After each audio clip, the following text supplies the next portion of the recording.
Joining me now to talk more about the refugee issue and other matters is Alabama Governor Robert Bentley. Governor, thanks for being here. Thank you, Brett. Listen, to hear the White House, some Democrats like Mayor de Blasio, this is an issue about compassion. How do you respond to that?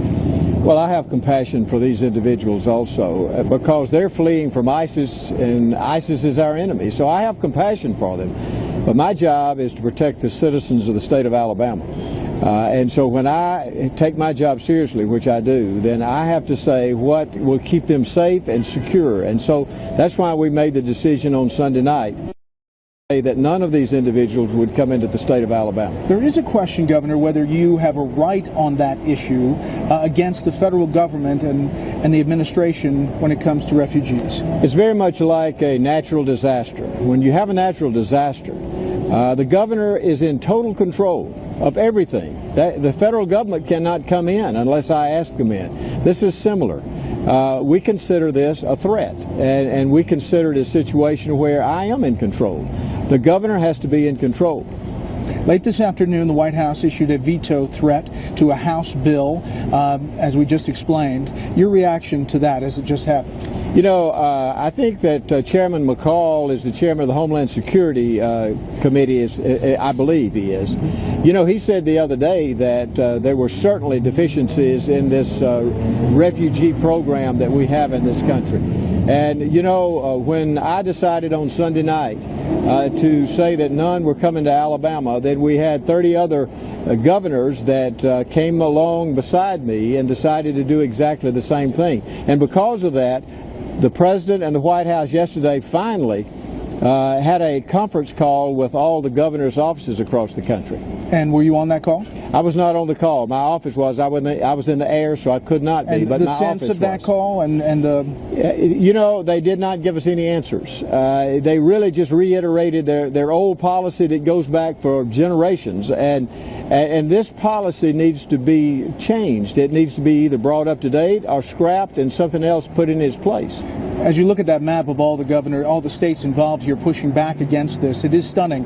The White House also said this, Josh Earnest this morning, saying this falls into ISIS's hands. Take a listen to this.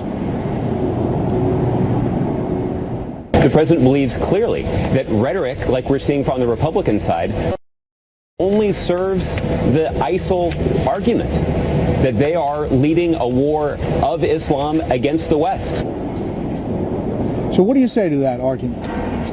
Well, you know, my situation is I have to protect the citizens of Alabama.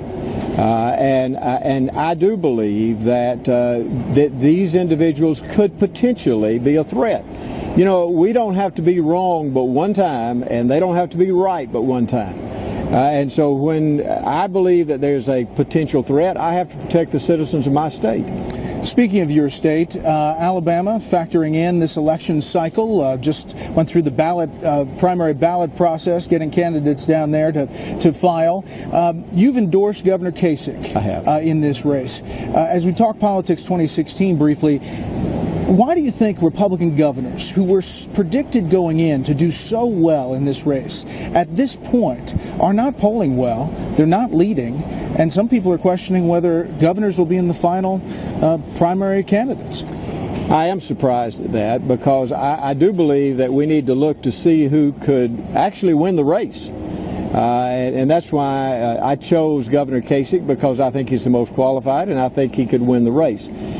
You know, every 4 years there's a different mindset to the electorate, and at the present time people are just angry with government, and I understand that. And so do you think this will play out where a governor somehow will come from behind? I don't know.